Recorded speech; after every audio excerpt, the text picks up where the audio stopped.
Mais de l'arbre de la connaissance du bien et du mal, tu ne mangeras pas, car le jour où tu en mangeras, tu en mourras.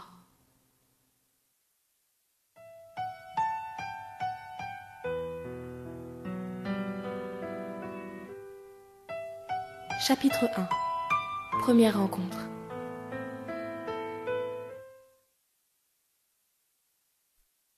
Je n'ai jamais beaucoup réfléchi à la manière dont je mourrais. Même si, ces derniers mois, j'aurais eu toutes les raisons de le faire. Je n'aurais jamais imaginé que ça se passerait ainsi. Haletante, je fixai les yeux noirs du prédateur à l'autre bout de la longue pièce. Il me rendit mon regard avec affabilité.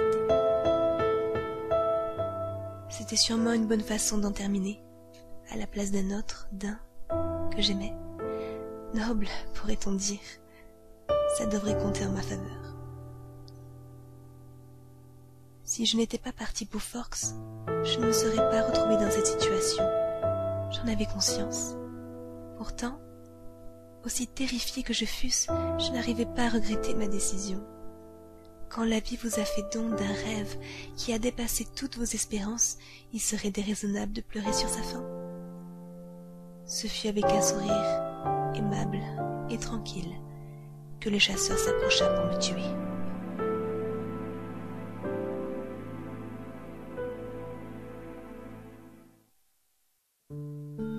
Ma mère me conduisit à l'aéroport, toute fenêtre ouverte.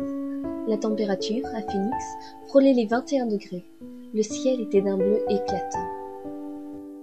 En guise d'adieu, je portais ma chemise préférée, la blanche sans manches, aux boutonnières rehaussées de dentelle. J'avais mon coupe-vent pour seul bagage à main. Il existe dans la péninsule olympique, au nord-ouest de l'État de Washington, une bourgade insignifiante appelée Forks, où la couverture nuageuse est quasi constante.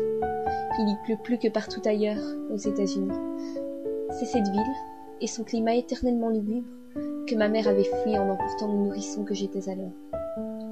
C'est là que j'avais dû me rendre 1 mois tous les étés, jusqu'à mes 14 ans, âge auquel j'avais enfin osé protester. Ces 3 dernières années, mon père, Charlie, avait accepté de substituer à mes séjours obligatoires chez lui 15 jours de vacances avec moi en Californie.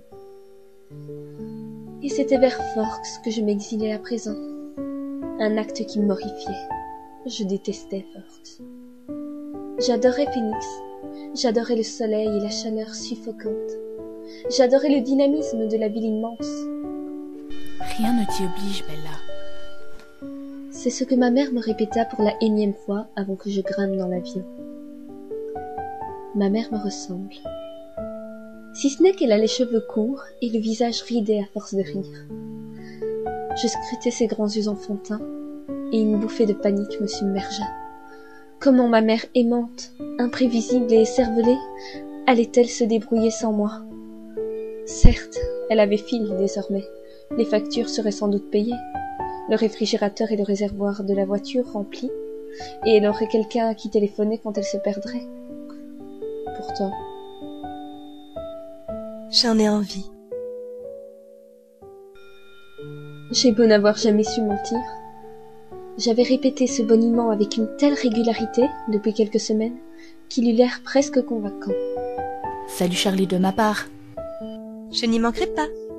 On se revoit bientôt. La maison te reste ouverte. Je reviendrai dès que tu auras besoin de moi. Son regard trahissait cependant le sacrifice que cette promesse représentait. Ne t'inquiète pas, ça va être génial.